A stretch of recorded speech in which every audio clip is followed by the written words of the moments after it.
So it looks like we're in a state of what I would call over unity. I don't know if it's necessarily that, but we have a steady output of 55.7 DC volts, and we've got an input of 30.7 DC volts, but at 50 milliamps. So I don't know. I think we are generating about 50.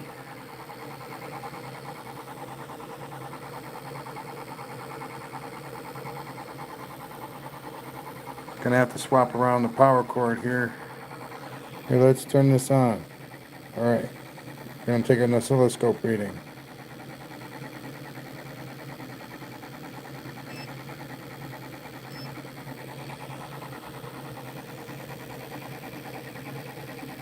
It's about 100 volts peak to peak.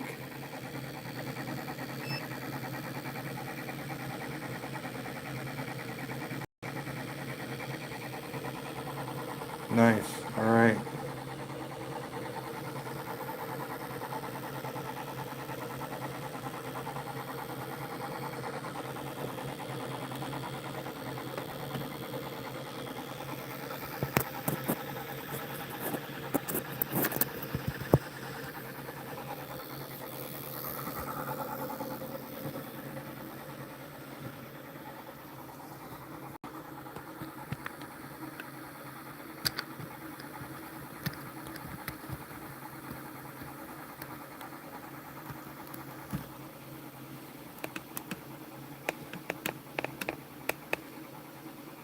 Hello. How's it going?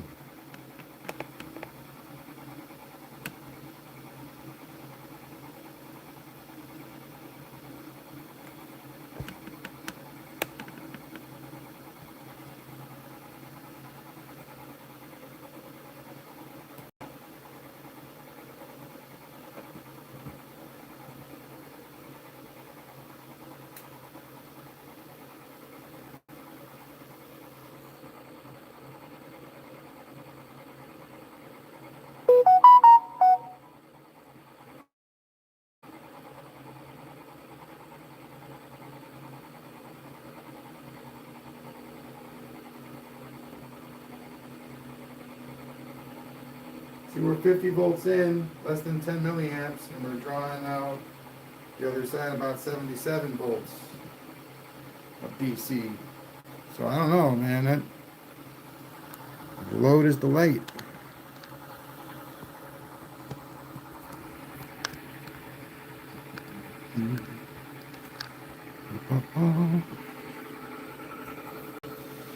So I got some rotors lying around, but that thing's pretty good. So that's what's coming out. About 78, 79, between 75 and 80. And that's what's going in right there. And it's not stable because of the switch.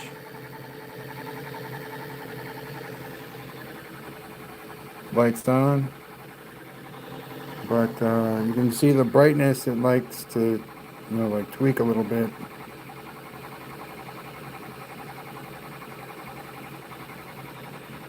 Like boom, you see that? People would say it's the coils, but if it is the coils, it's also the switch too.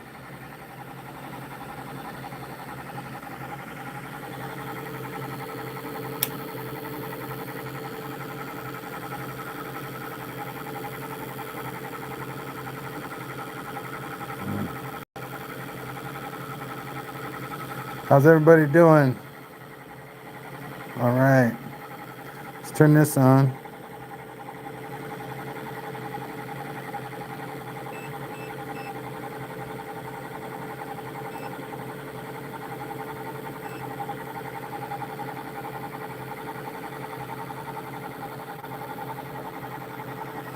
So right around 100 and looks like 40 volts, peak to peak.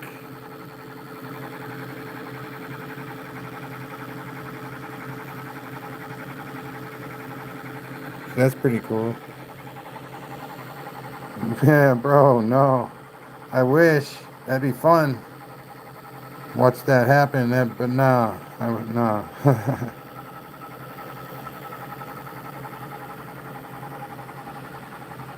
All right, so we're 51 volts in, but we are getting 76 out. Hello, hello.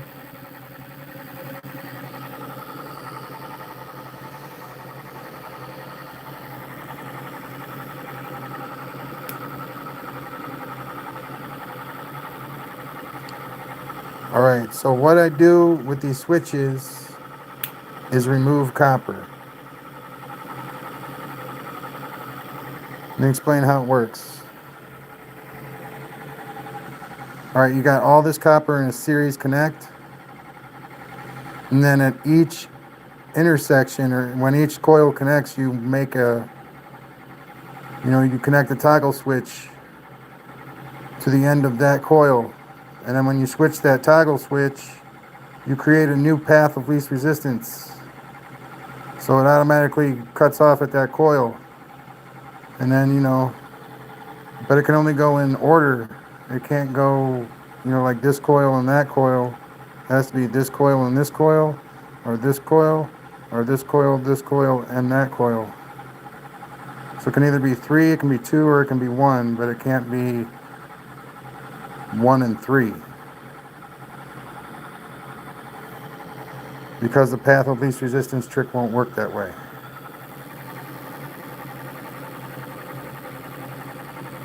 So here, let's flip the switch and see if the light goes up. Yeah, the light increased in brightness. So cool.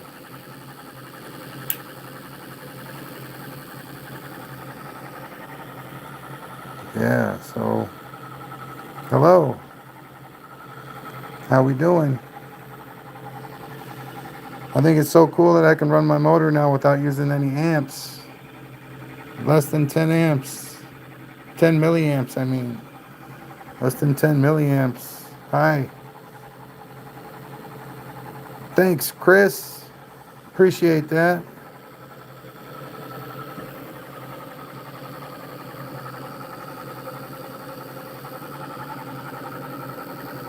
So let's see what happens to the multimeter when I hit the switch. So it goes up about a volt, 2 volts. That would explain the brightness increase. But at this rate, with the load on it, 2 volts is actually quite a bit of energy.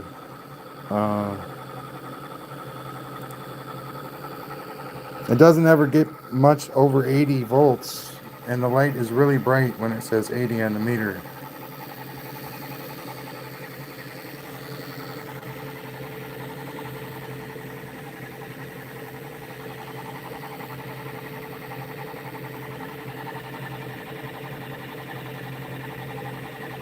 So I'm going to increase the voltage a little bit more, 55.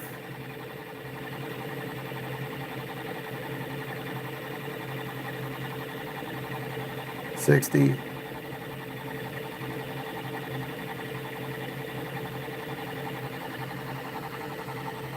That's 60 volts in. Still zero amps. You know what I'm saying? There are not any amps coming out of this. And we're lighting, we're making electricity. We're making wattage, even though we don't spend any ampage. It's kind of neat. Ah, thanks, Chris. Hello, hello.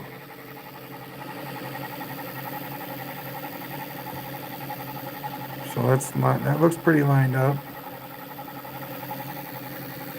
So this is our output, and that's going into the light right now. 77.7, we'll call it, 0.5. And still at 60 volts, we still got more coming out than we do going in. As long as we maintain a 0 amperage, that's a true statement over here. And even if it's below 10, like it is, there's probably like 9 or 8 milliamps going out of there.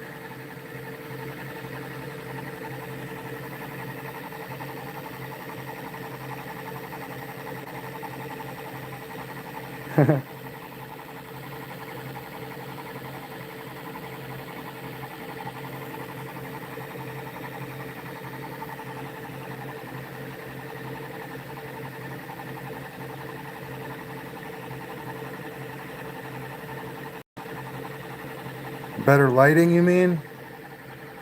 Hello, hello. Yeah, I agree. It's kind of dark here. In the corner. In the corner, wheels it to the corner. It's dark in the corner. I apologize for that. Usually we get some sun going.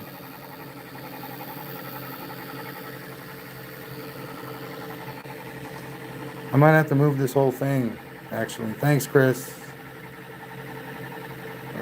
Hello, hello.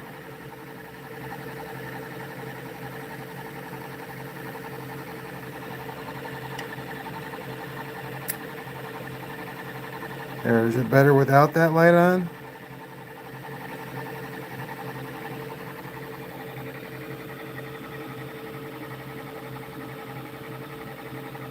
Yeah, Chris, this is like a 33rd iteration. All the coils I get from different motors that I built over the time.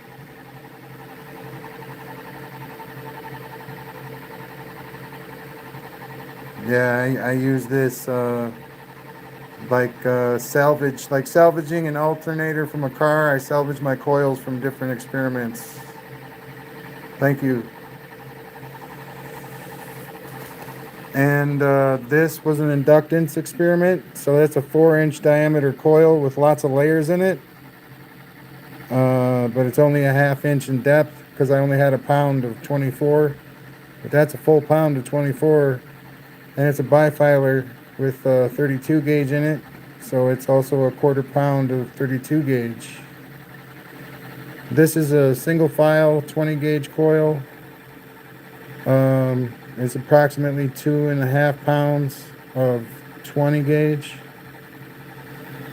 And then that one is a trifilar coil with 18, 20, and 32 gauge. Now, having the multi-gauge trifilar coil is actually kind of neat because it's 300 turns, okay? So you get 900 turns when you wrap it in series, but you get a lot more mass than you would with just the regular 32. A lot more. So it's actually really powerful. If it's drawing current, it's less than 10 milliamps.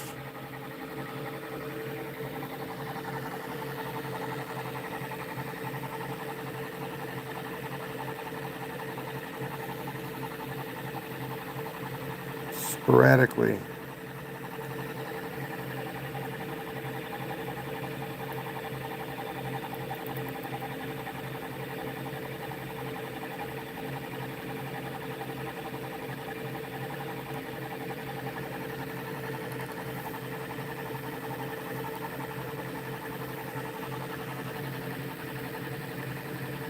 It's quite cool. You are talking about the outer diameter of the coil, right? I'm guessing.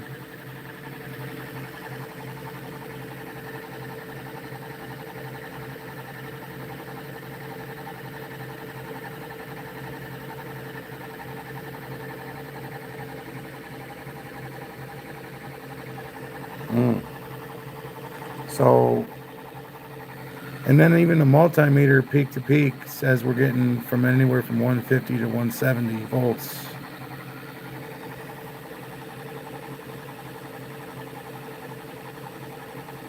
Change your name.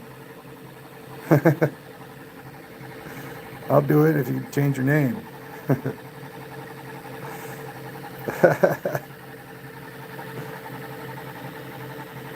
Put a core in that, powered. Put a core in this one.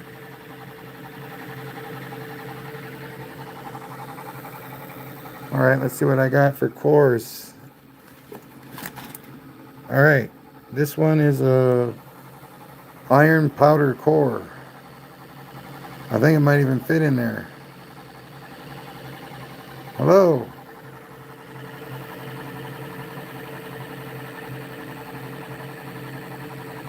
This is all I got though, so take it or leave it.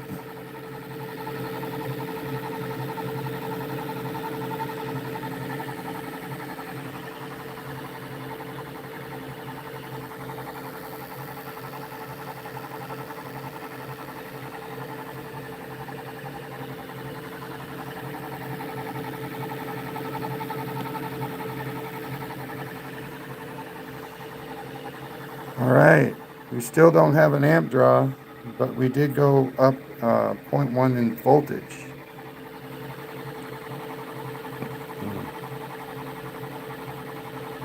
What's on the wheel? 8 neodymium cubes. Yeah, 8 N52 neo cubes.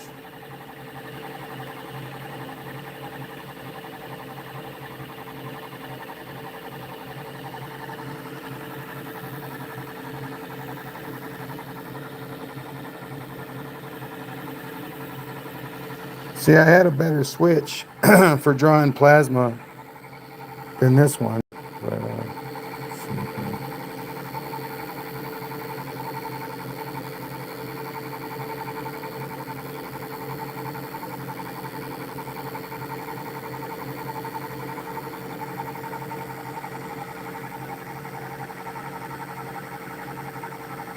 I can do whatever I want, Joel.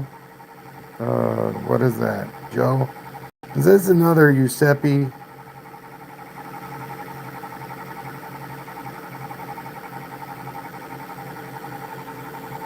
Yeah, I know too many Giuseppes.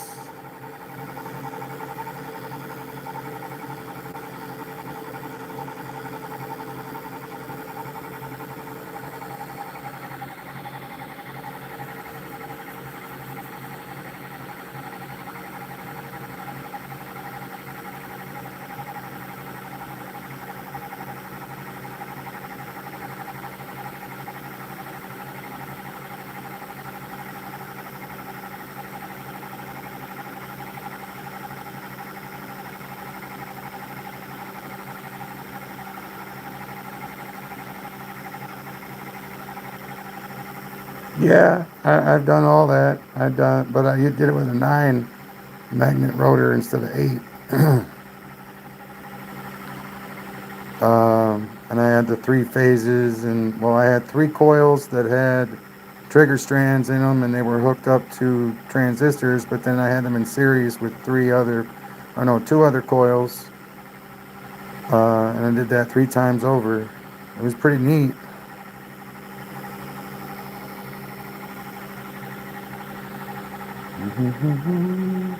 And no, 2 will go way faster than 12 any day of the week.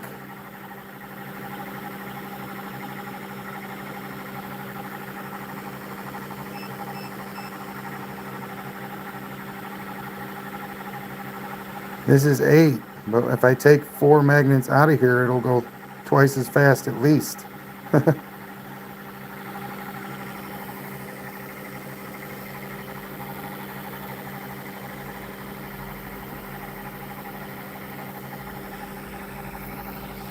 Neat, neat, neat. I'll be right back.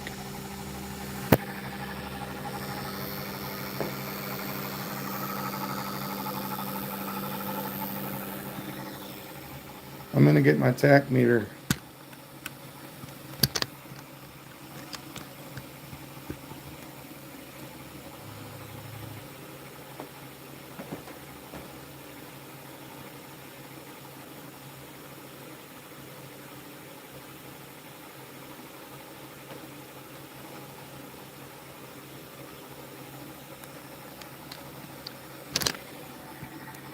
Hello, hello, hello. Here we go. Well, let me get the power cord up. There we go.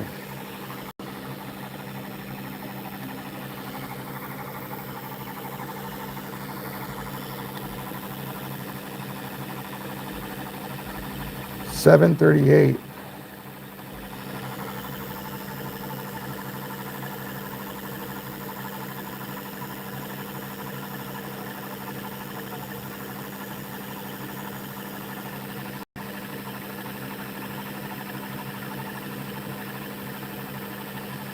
I'm not. I'm just having fun. The end game could be a transmission of some kind.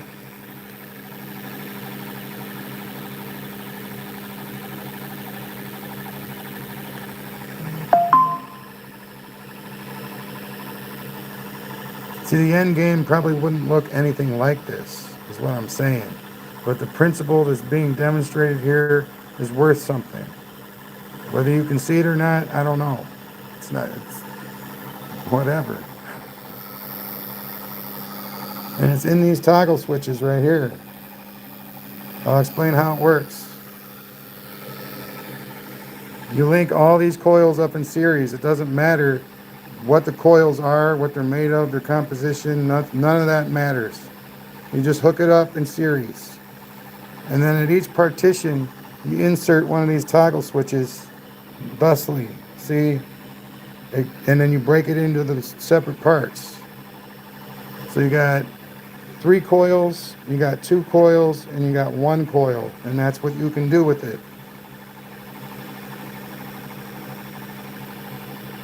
And then, all right, so right now it's 3 coils are on. 3 coils are hooked up, and the energy is going through all 3 and then dumping into this cap bank over here, and it's grounded to the power supply, which we're at 67.2 volts, 0 amperage.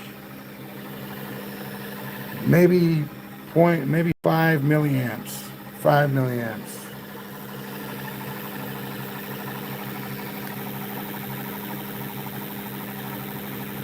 $750 RPMs.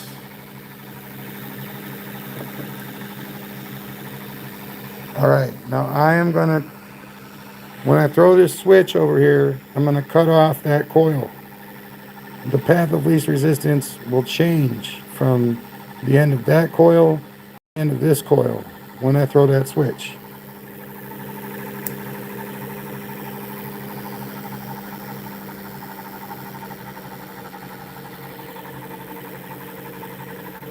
You see the light? You see the plasma struggling to come through? It's a paper clip, so it's struggling.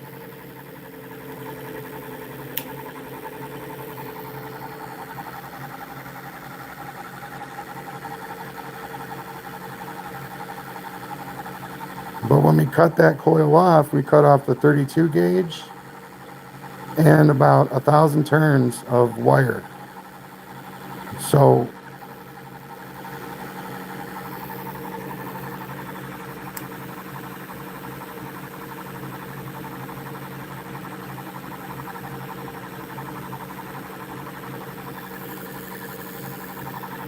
but it's a paper clip, see, so it does what it wants to.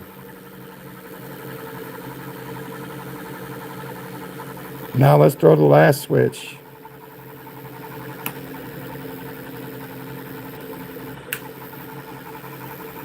Don't want to do that one for too long. Not at 67 volts. We can drop it and play around though. It's awesome. So you get different levels of power, different levels of torque, and different levels of output for each coil. Switch, for each switch, I want to say.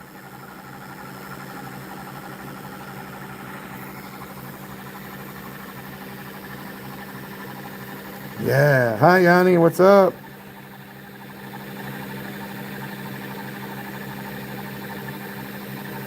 Oh, yeah.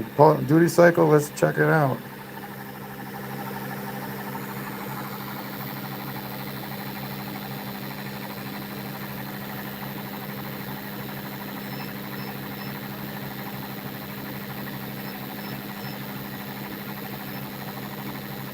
So it's running at 550 hertz. And the duty cycle is at, oh wow, 27, 28.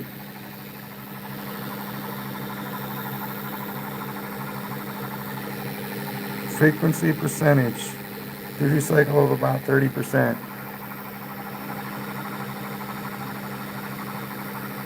Bum, bum, bum, bum, bum, bum.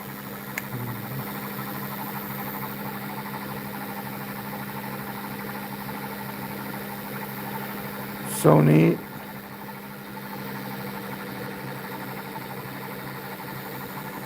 I'm going to turn it down a little bit, like 50.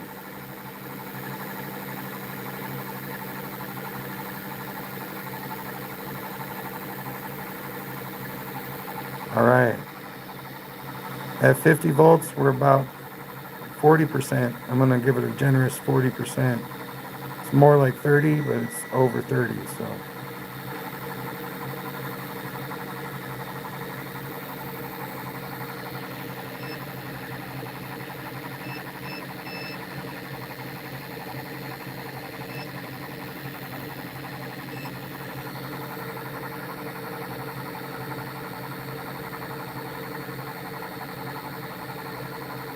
So cool.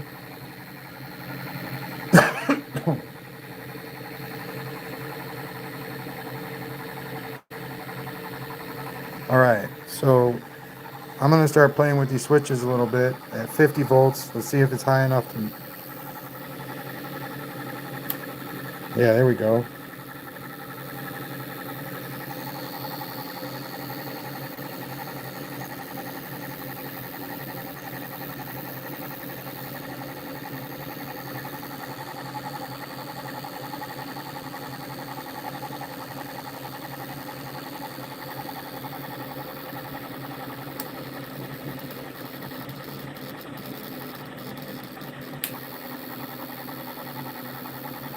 So I like that this switch right here. When I throw this one, it narrows it down to this coil right here by itself. Lots of power is generated from that coil.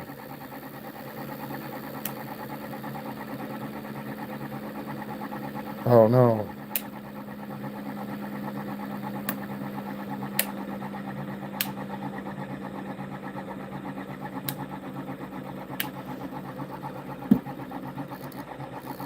Oh, that's what it was. Okay.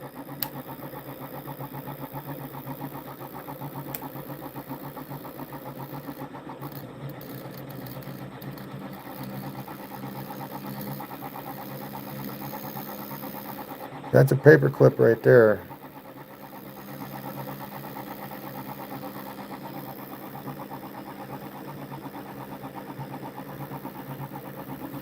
This is the end of my last switch right here. I need to make something like that.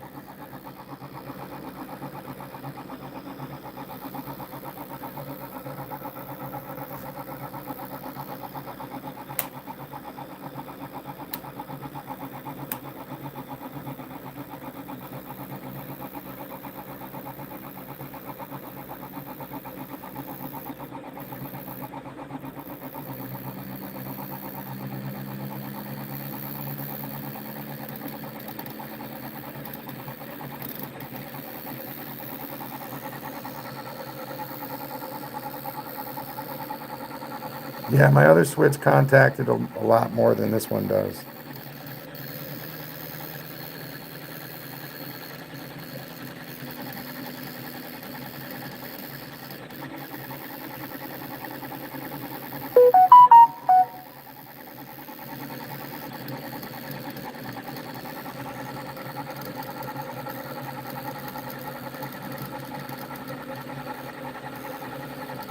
Woo, it's like blue with the paper clip.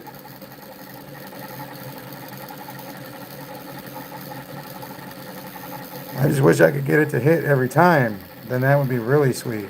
But I like the blue. The blue hue is nice.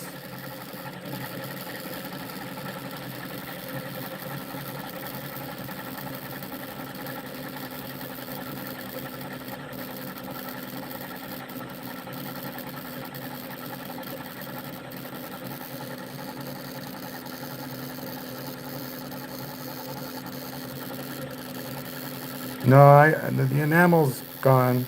I think it's more corrosion right now. Unless there's some of that stuff on the paper clip too.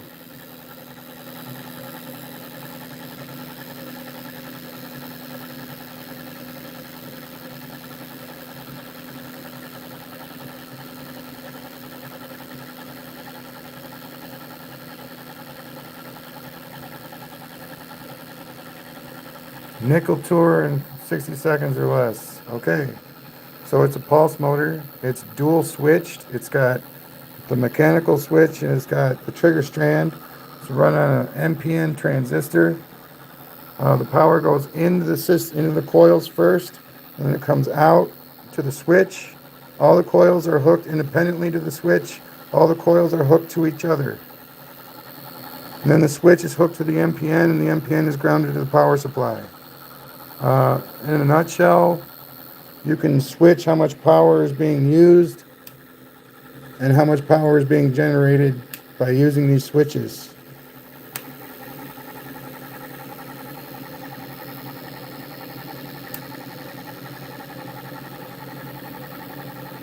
Thank you.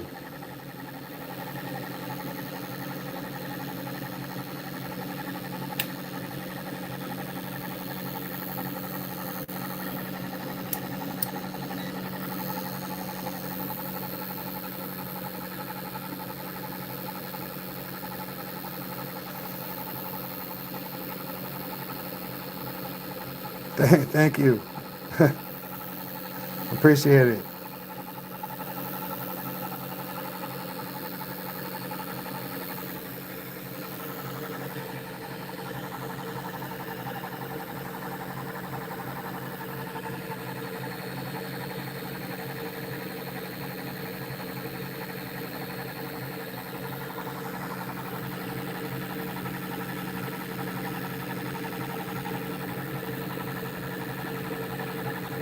Moving them closer, about a half an inch away.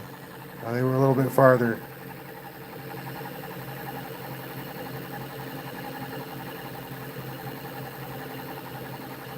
So when I put a little bit more pressure on the switch, we got a constant amp draw of about 180 amps, or milliamps, my bad. But we get more consistent power from the light and the circuit in general. You put some amps in, you're going to get a lot more power out because the wattage goes up exponentially. But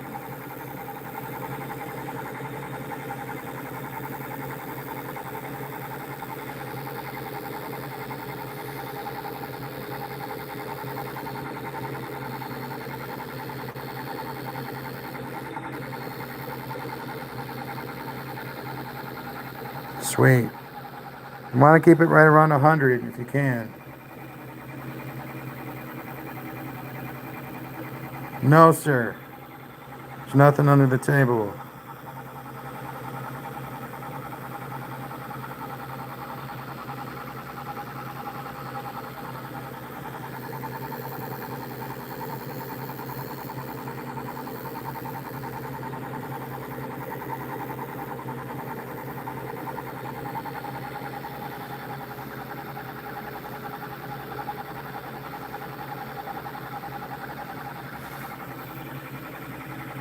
So about 50 milliamps.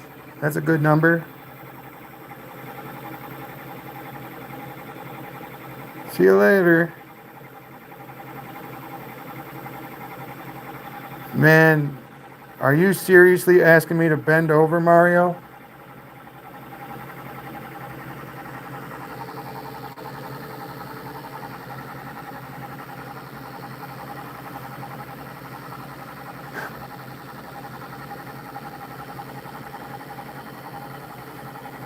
Oy.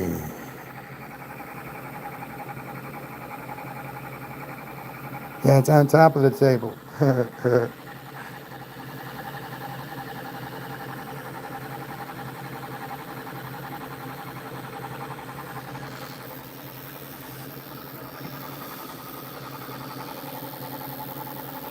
Oh, you want me to go down? I'm not, hey man, you gotta pay me for that.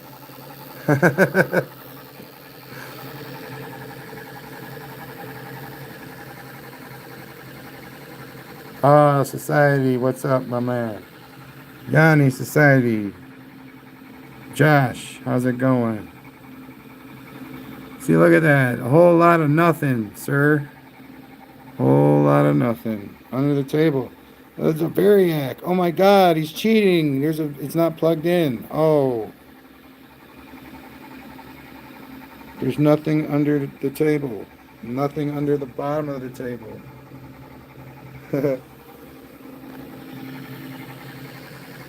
Hello. No problemo.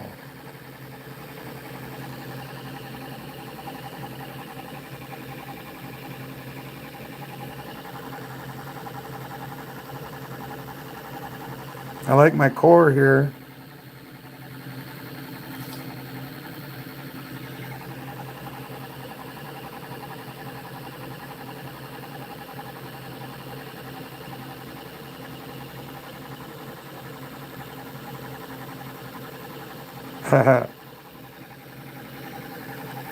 These coils are electromags, yes.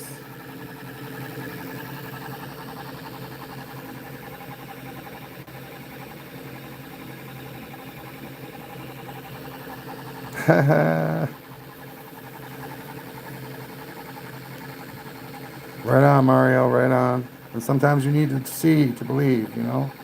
I guess.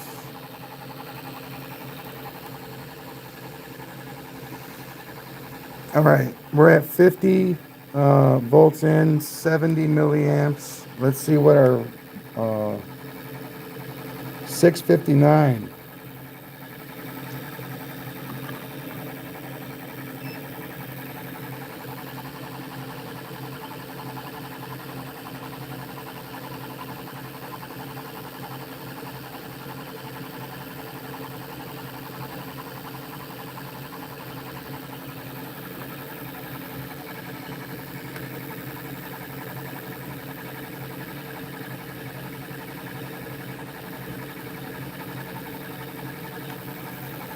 Slowly increasing. We'll check that again in a couple minutes.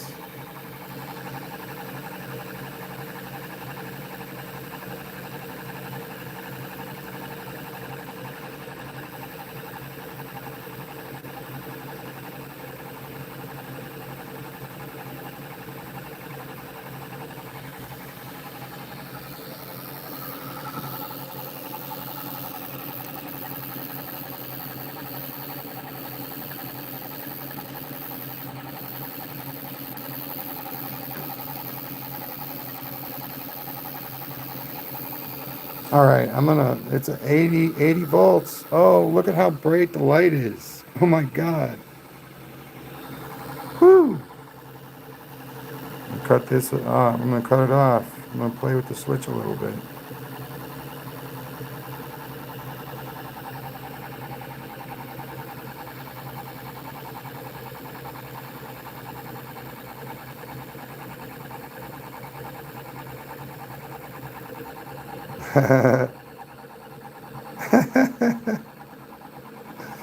I'm having fun with it.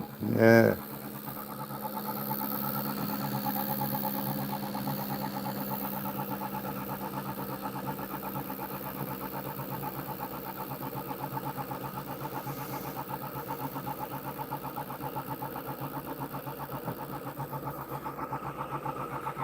I got my signal generator down here at the bottom of the edge of the world.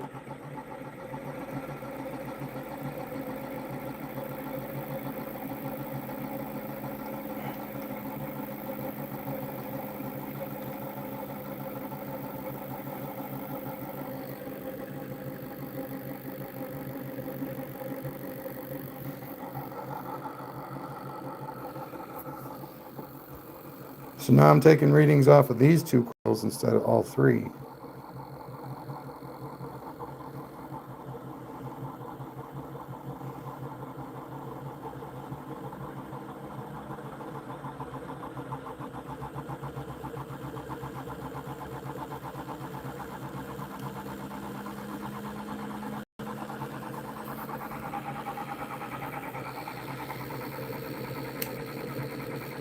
Wow, okay.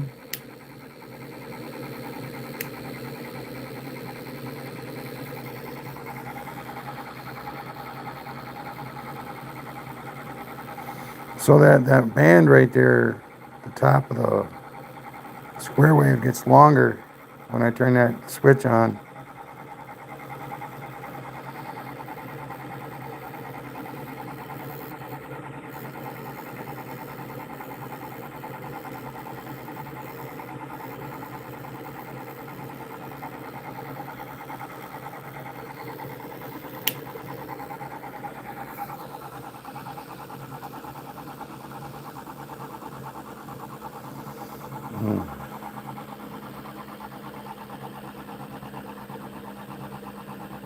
No need to yell.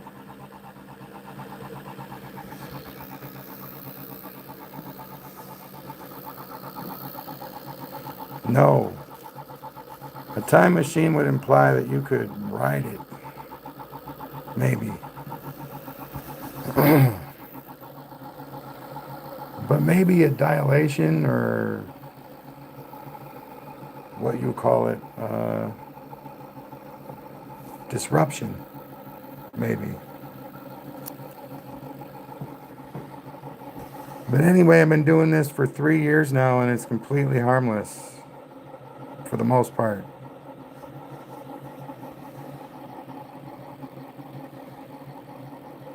If you got good engineering on your rotor and the magnets don't fly off, you're good, basically. And that's basically what you need is a good rotor. All the other stuff, you need to roll your coils tight, and that's pretty much it.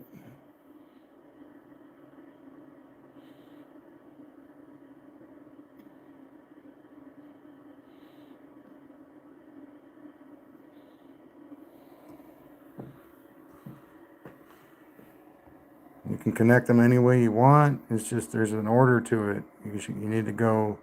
You don't need to. You can either go collector first or coil first.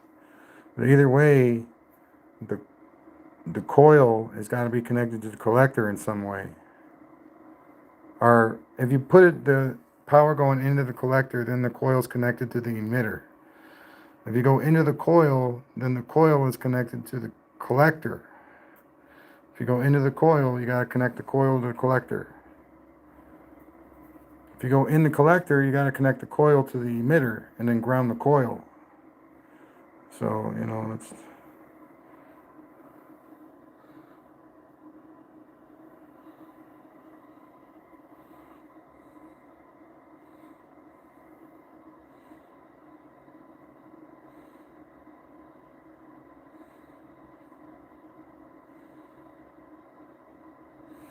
And this is basically all about positioning.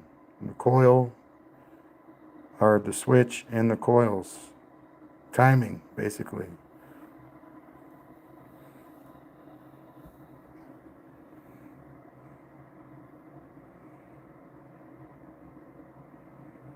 Yeah, I got a light hooked up. And a cap bank. Don't know if I need more than that.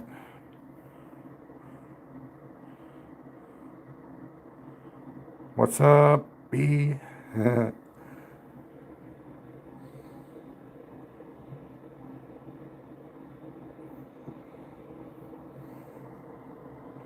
Triple H. No, I'm just kidding.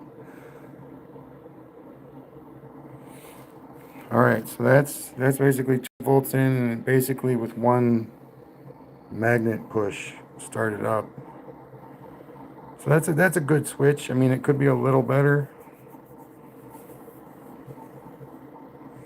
but this is 12 volts in. So this is your standard 12 volt motor. Now let's up it to 20.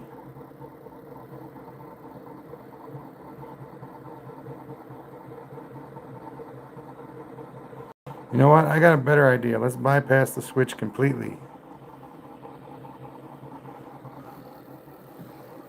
Well, I mean, if all you got to do to switch gears in an electric vehicle is throw a switch, maybe you are. Maybe you are. Because right now I don't know if the electric vehicles have a transmission in them at all. I don't know. I mean, that is exactly what I said.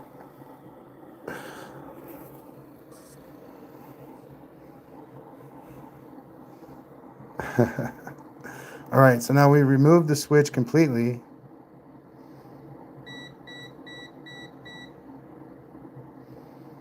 Now we're running off of the trigger strand only.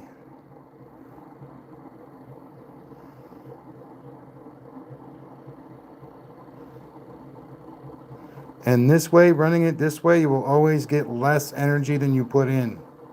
It will always read less when you run with just a trigger strand. There's nothing you can really do, especially if it's a bifilar trigger.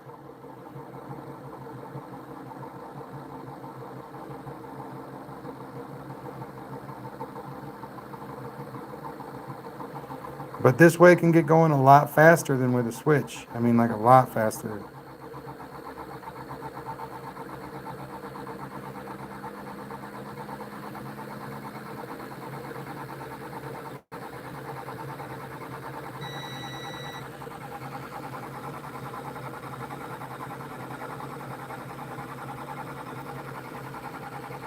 So this is 50 volts in, but we're at almost 300 milliamps drawn.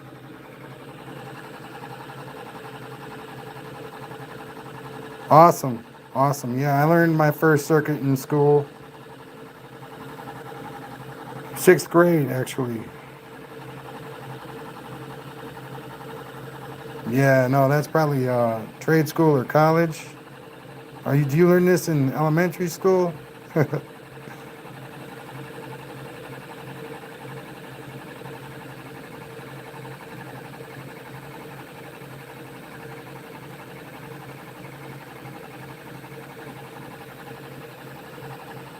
Low, low. Heck yeah.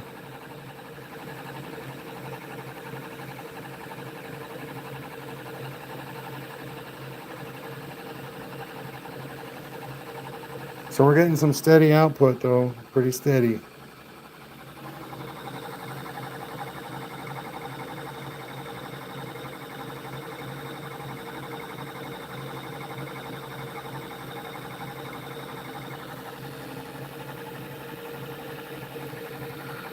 $120 to $130 peak to peak. Looks like a negative set though. It's way down below. Nice power output. 300 milliamps, 60 volts.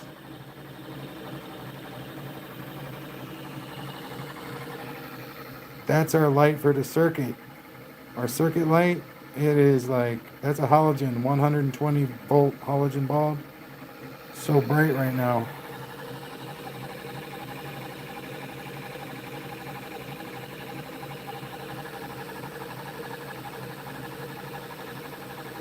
Yeah, that is really cool, Jesse.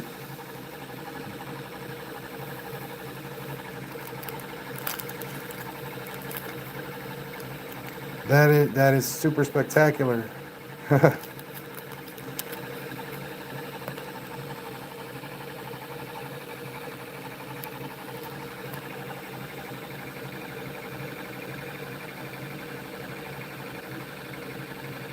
And then to re-engage the switch, all we gotta do is take this black clip and clip it back up to the paper clip.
Dude. All right, let me explain to you. This is an electric motor with a transmission.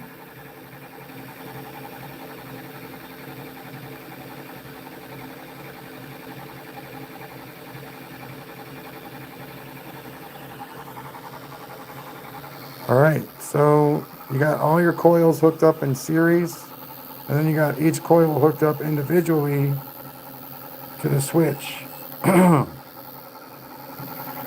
then each one of those connections has a toggle switch. So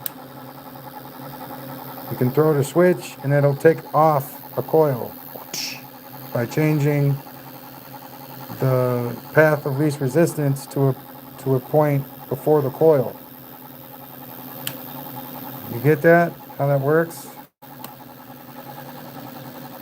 And you can remove, each coil. And then this one will be running with two coils.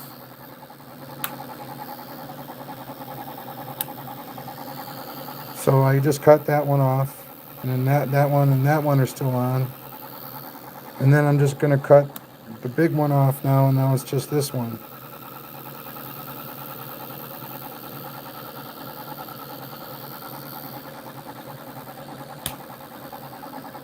Now all three are on. So it's kind of counterintuitive how it works, because you don't add copper by turning a switch on. You subtract copper when you turn a switch on.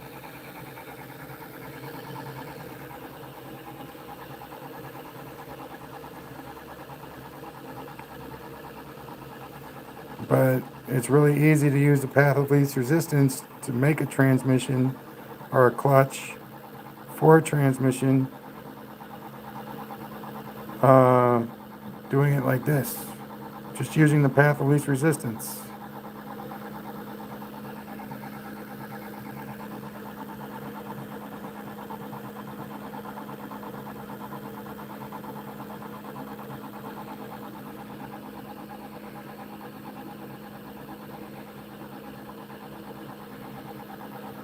Oh, dude. Didn't even let me answer one question before you started asking another one. And I just explained it all to you, so I'm not going to do it again.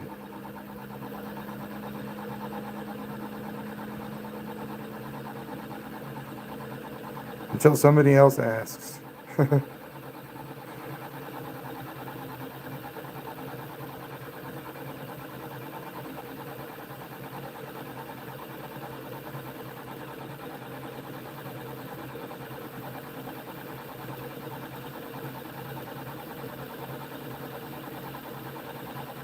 All right, cool. I'm glad you got it. Um, so neat. I will explain it again, I'm pretty sure, though, if you didn't get it.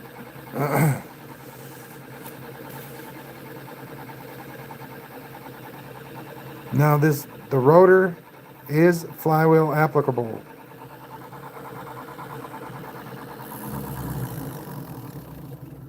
There are 8 neodymium cubes on the outer edge. The toroidal outer edge is also 100% infill. The rotor weighs like 3.54 pounds. It's levitated on a maglev, so there's no friction on the bearings.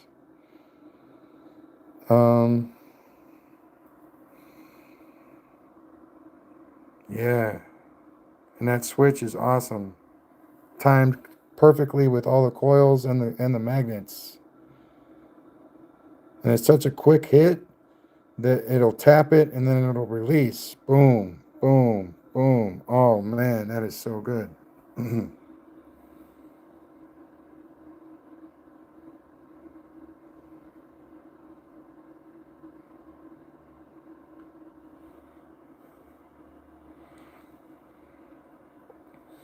It's a clutch for an electric motor.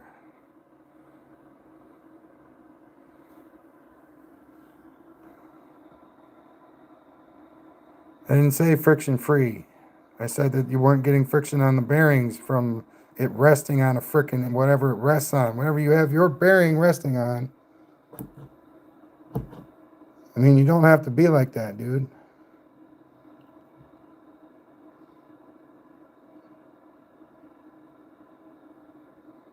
Hello?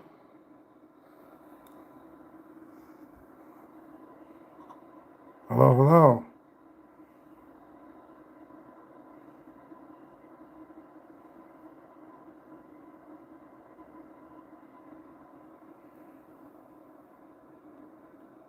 I don't claim BS, man. I don't do that.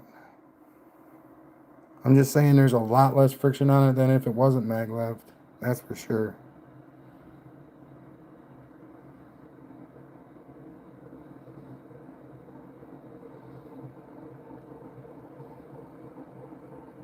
You don't need to. You do not need to state facts or physics or any of that crap to me, man. You don't need to do that.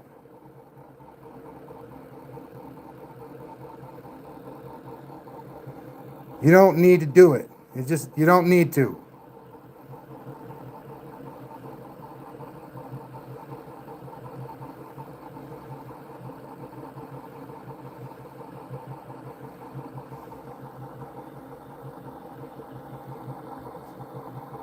Are you done?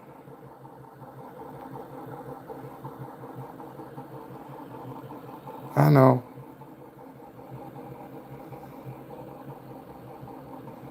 I know. My bad. My bad, dude. I can't take any more people trying to be my father. I can't do it.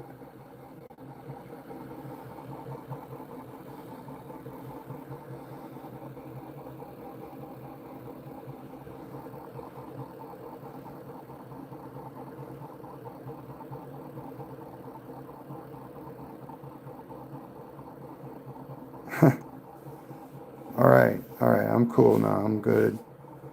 Yeah, I do not mean to imply that the bearing is friction free. Of course, it's not friction free, but there's a lot less friction on it because it's maglev than there wouldn't be if it was resting on the coupler phalange that's underneath it. You know what I'm saying? If it was resting on something, it'd be a lot slower than it is right now.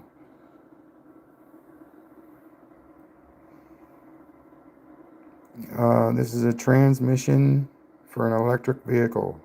Let's just put it like that. How it works, we're going to see how it works in just a second.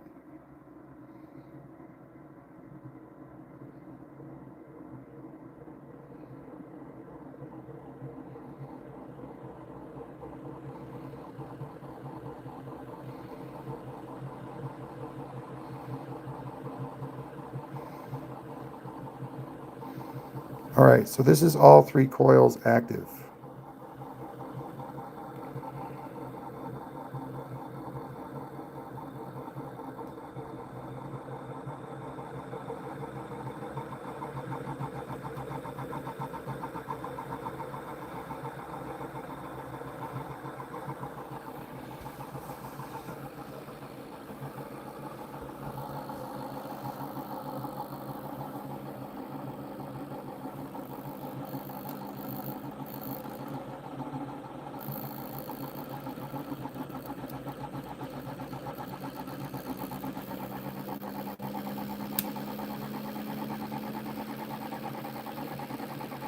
We're like doubling our power output by flipping this switch on.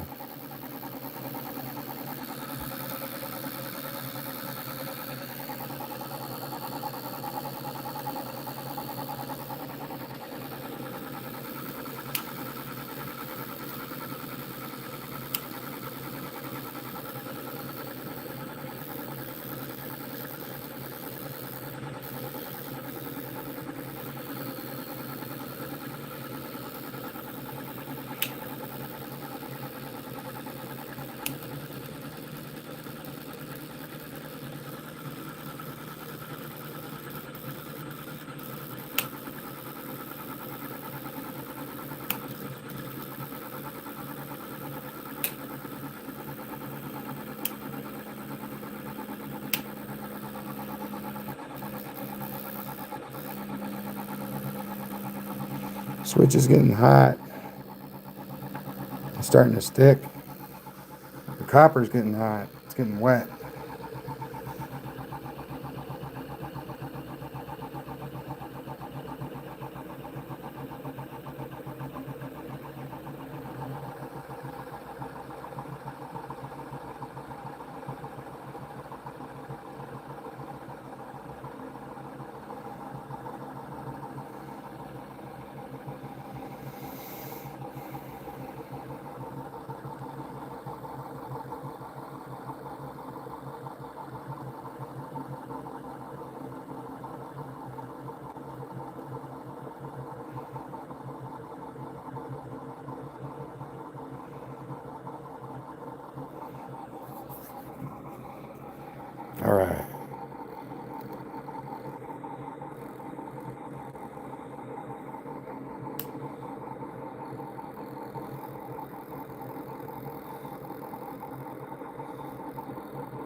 All right, I'm gonna try and move, see the copper on the switch right there? I'm gonna try and move it to the end of the paper clip and see if that improves anything.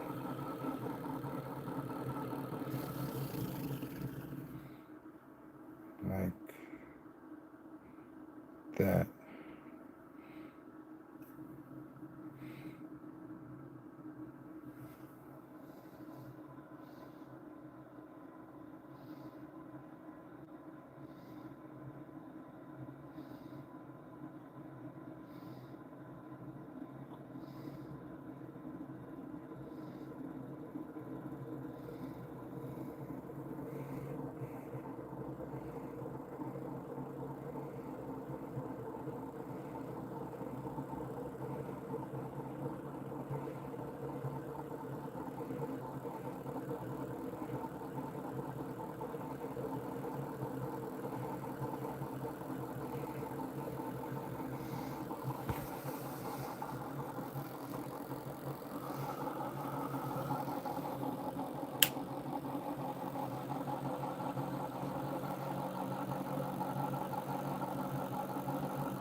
Woo, yeah, blue plasma. That's awesome.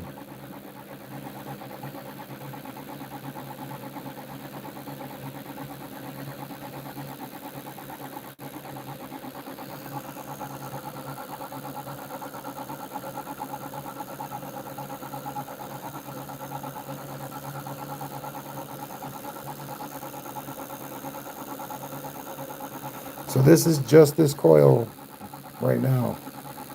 Everything else is cut off. That's so cool.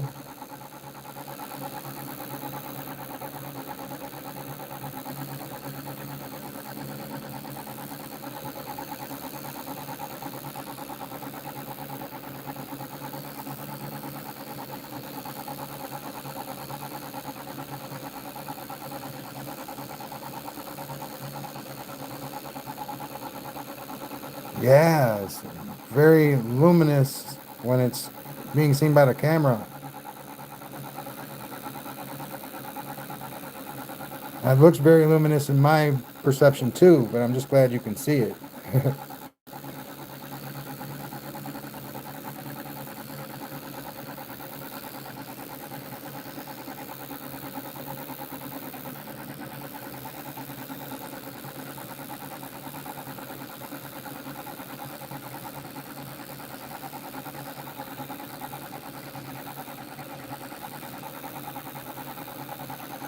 All right, so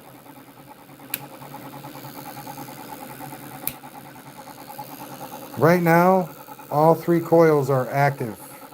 They're all hooked up. Well, all three coils are hooked in series, and then each switch is hooked to each coil individually.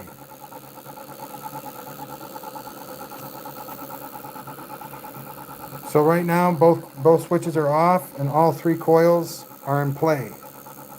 Okay, we've got no amp draw, and we're running on 51 volts with 0 amps being drawn. Maybe less. We're gonna call it less than 10 milliamps. Okay, that's what we're gonna call it for the people that don't get it. Less than 10 milliamps.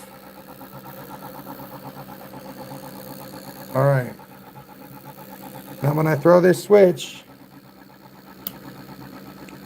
that coil is now disconnected because I've changed the path of least resistance to there, the end of this coil. So now it deviates at the end of that coil to the switch. Goes directly, cuts that coil out. And then when I throw this switch, with that switch thrown, it doesn't matter whether it's thrown or not, because when I throw this switch, We eliminate the bigger coil, and then it's just this one.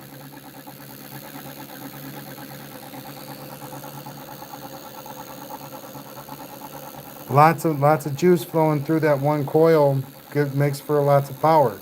Lots of power right now. It's got the highest amp draw, just the one coil, but it's low amp draw because it's 24 gauge.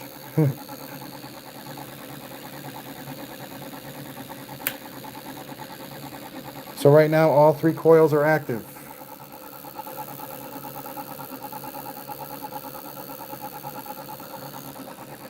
Now two coils are active.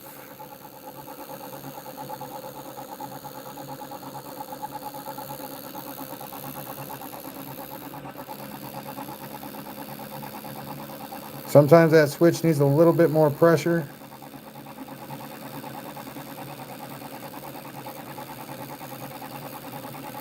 We got some light. Very low arc rate, but we got some electricity flowing there. You can see it. Or I can see it. All right, now we'll cut the other coil out. We get some blue plasma when it's just this coil running.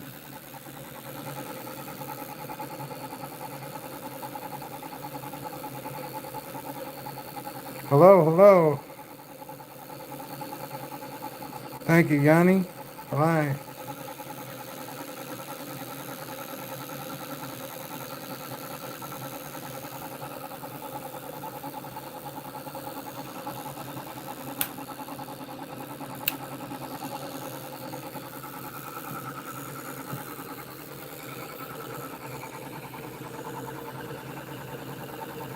I might experiment with different coils too.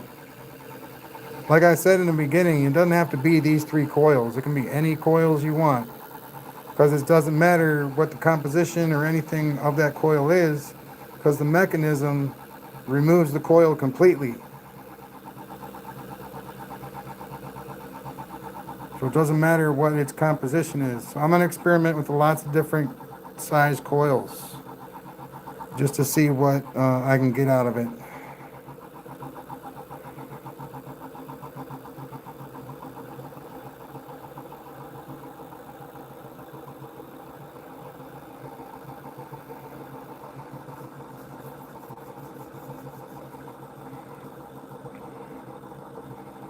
No, Jay, I do not.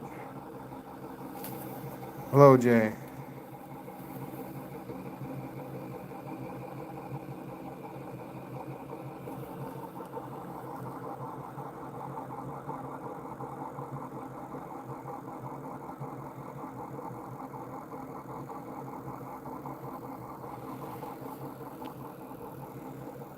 Thank you, sir. I appreciate that. I don't know exactly how that applies considering we're doing radial and it's horizontal. Gravity really doesn't play a huge factor in it unless you're doing a vertical. Then gravity plays a huge role in how fast it goes.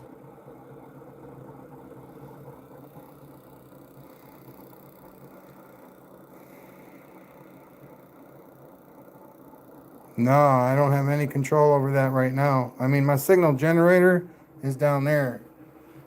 Except for adding and subtracting voltage. That's the only way I have control over that.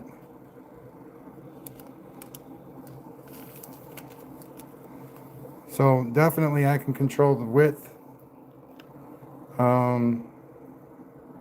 with the voltage.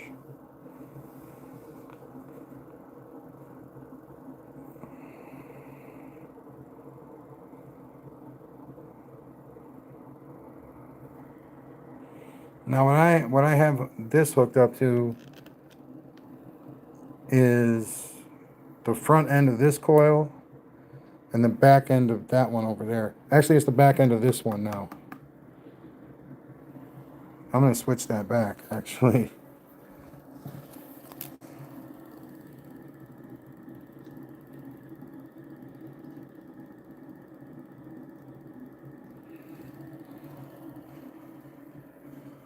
And then this one's connected to the output of this cap bank.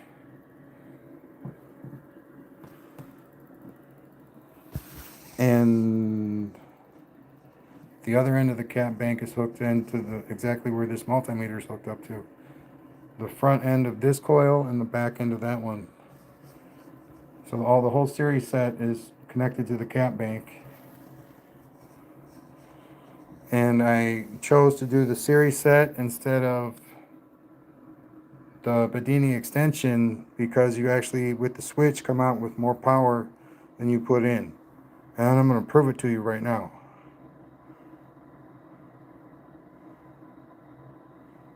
And you know that this is loaded down, so don't give me any crap about a load.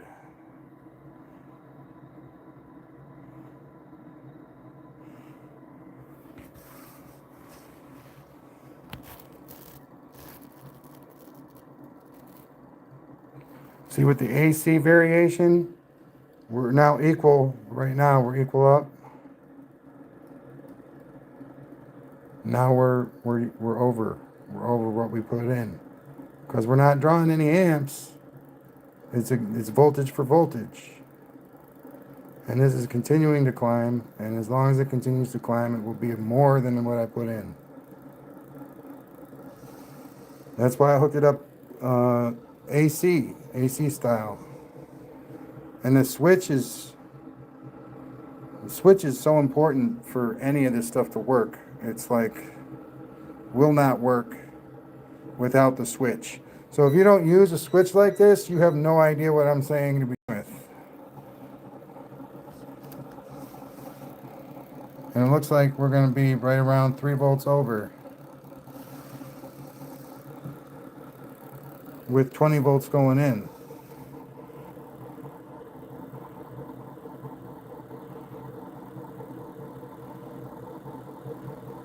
So I'll put it up to 35 now. 33.3. Now look at it.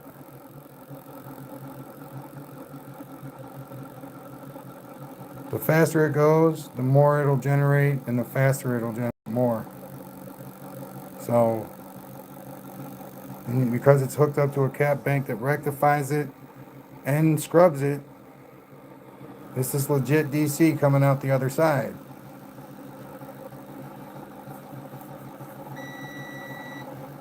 Too bad I can't measure the amps coming out, or we'd really be in like heaven right now, I think.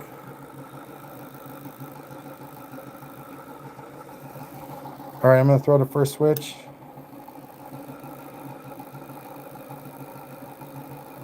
Oh,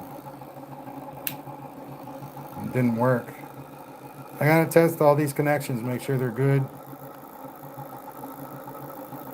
I might have blown my, see, I'm using these really little diodes, and I might have blown that one. That's the one that's hooked up to it. So, shoving all this voltage through. Yeah, it's not free, dude. Cost me 33 volts to get this 42 volts. It's not free.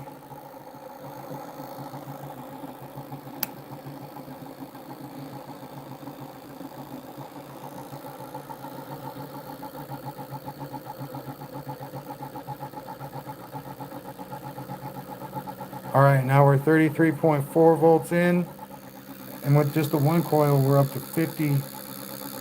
We're dropping though. It's the switch. But whenever it's like lighting up, we get a full contact. When it's not lighting up, it's like half a contact.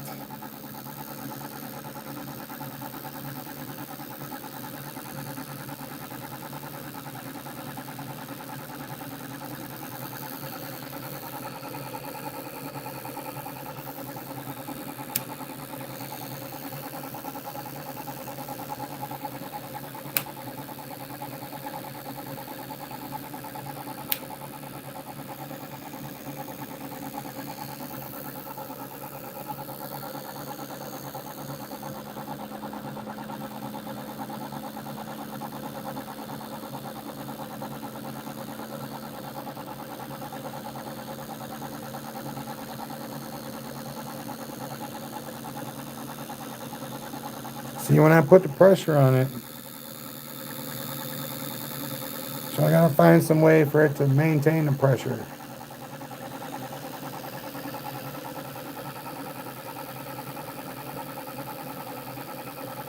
So cool though. It is a paper clip. I'm just saying. But if somebody like put some money behind it and actually like revamp the mechanism, that would be so cool. That would be it right there, man. You wouldn't have to just have one drive. You could have many drives.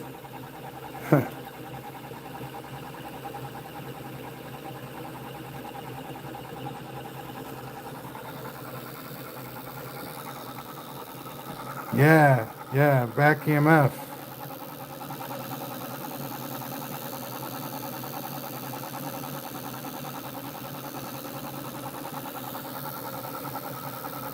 But we only get those big numbers when the switch lights up.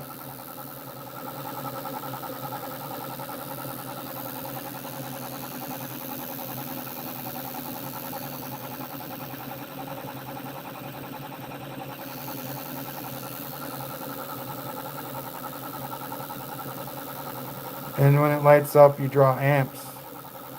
But we're 33 volts in, and our light is lit up, and we're getting 77 volts out.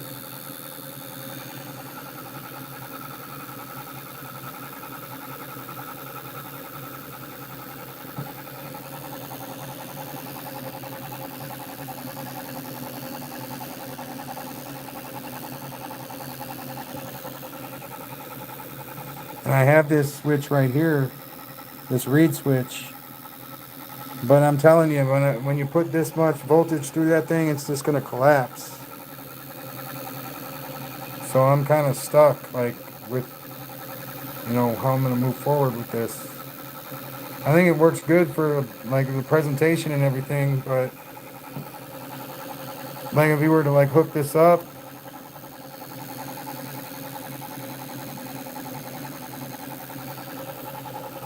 like to say a hairpin, and you got three sections of the motor, right? You got your initial drive, which is happening right now, and then you got your second drive, right? And then you got your third drive or your overdrive.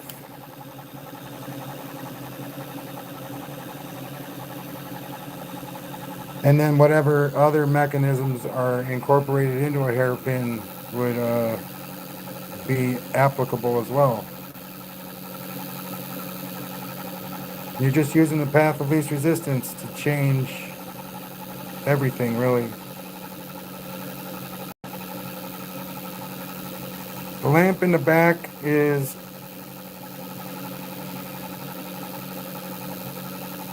the LED is supposed to be 1,000 watt LED, which would make it 100 watt LED.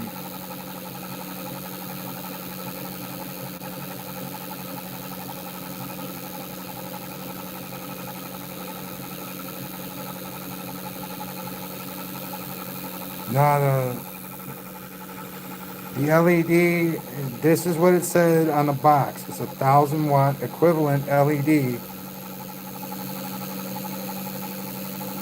So when it's at its peak brightness, it's 100 watt draw.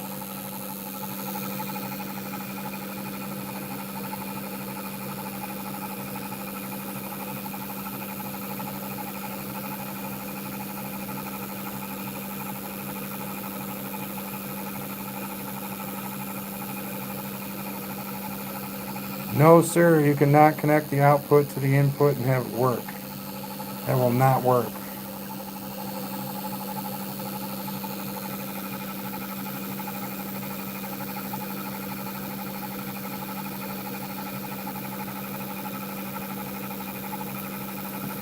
I mean, it won't run forever. And if you put a diode and you connect a diode between the front and the back, you can either connect it in series or parallel. But it won't make it run forever, no.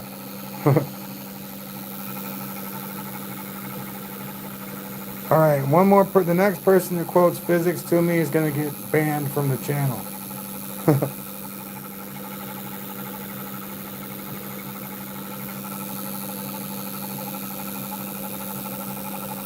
Why wait?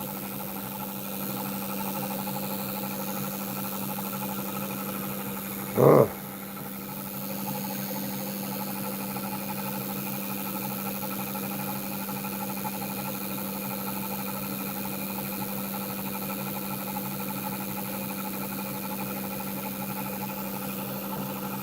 No. I don't know why this is so hard to believe or so hard to figure out.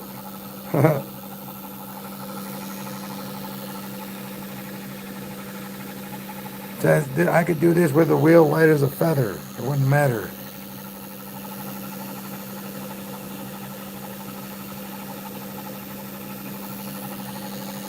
As long as it has momentum, this will work. You know, it doesn't need a flywheel capability at all. Um,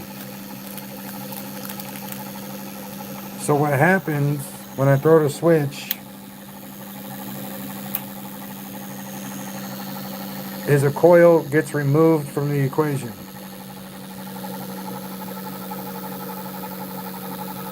It's nothing else happens. You remove copper from the equation.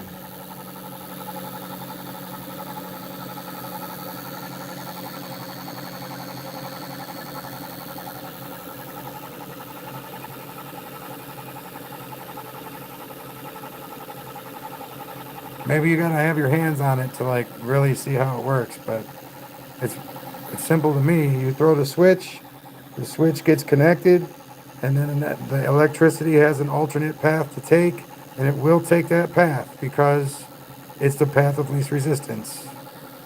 Every time. It'll take that path every time because we're nowhere near the level to saturate. So in this phase of electricity, things still choose a path. Okay? This isn't high voltage where everything's all saturated and it doesn't matter what your path is because they're all going to be taken anyway. It's not like that.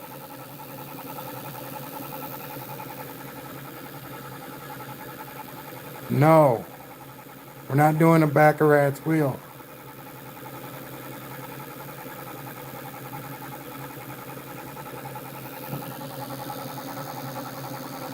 All right, I think I'm going to have to prove that it doesn't matter about the wheel. Doesn't matter about the wheel, doesn't matter about the coils. Because that's not what's going on here.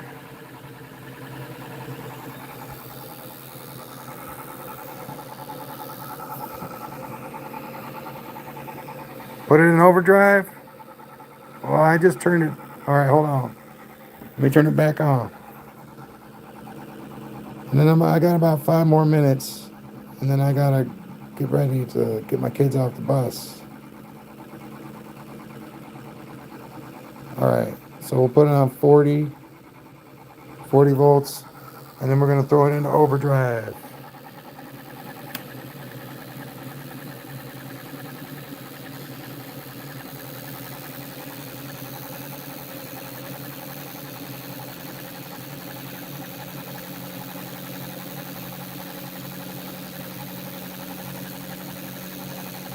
About 340 to 300 and some odd milliamps. Hell yeah.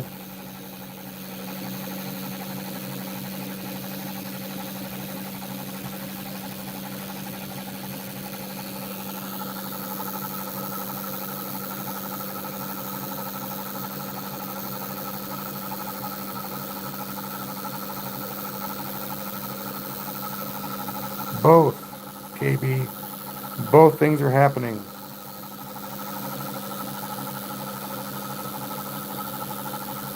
No, that's a paper clip.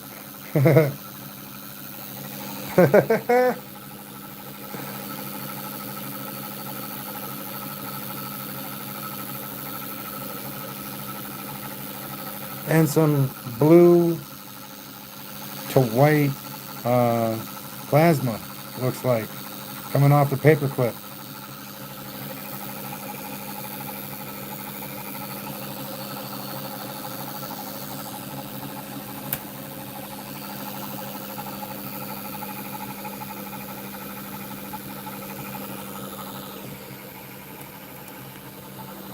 got some pesos right here though. I might hook those up later.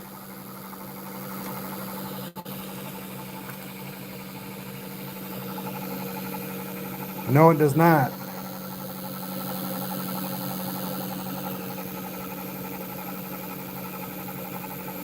No, this is not free energy. Although we are getting 20 volts that I can play with. It's 40 volts in right now. 0 milliamps or 0 amps being drawn.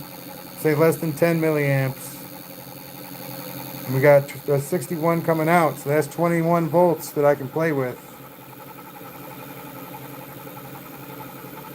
Thank you, KB. Thank you.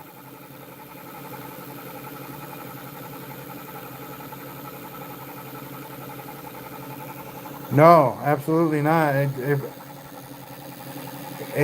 Well, it does and it doesn't. It functions as a normal motor as in it moves, but you know how well it moves or like at the rate that it moves, you can determine that by throwing these switches.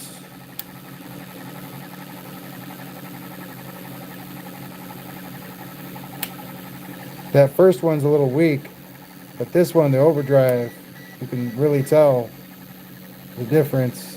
I'm going to mess around with the coils though and see if I can't get a better reaction with different coils. There might be a little bit of vacuum going on in the middle there.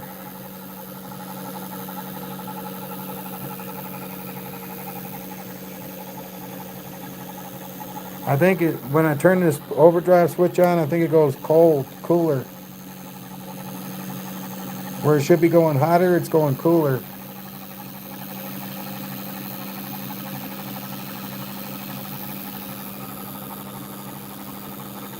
A little heat coming off the transistor.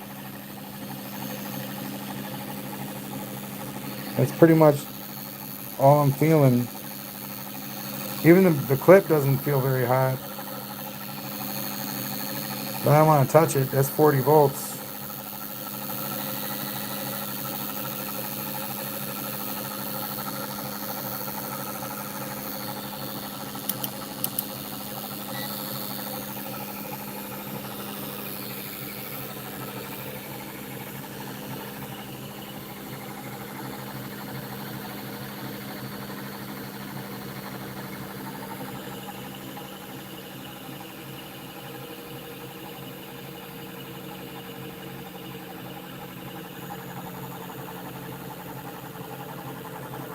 So with the 8 mags, I literally have now 4 other places that I can put active coils at. So I think I'm gonna put one here, I'm gonna put one here, I'm gonna put one there, I'm gonna put one there.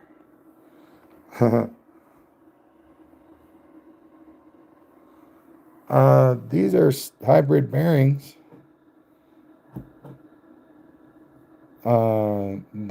They're steel, they're magnetic for sure. This is magnetic. The 10 millimeter shaft is magnetic.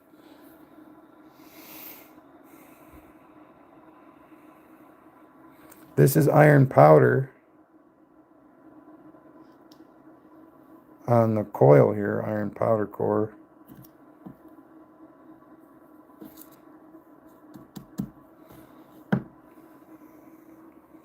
So cool. All right, well, thank you very much, everybody. Peace out. I hope you enjoyed yourselves. Please like, subscribe, and hit the notification bell for upcoming live streams and videos and stuff. And peace out. Have a wonderful day. Bye now. Thank you, sir.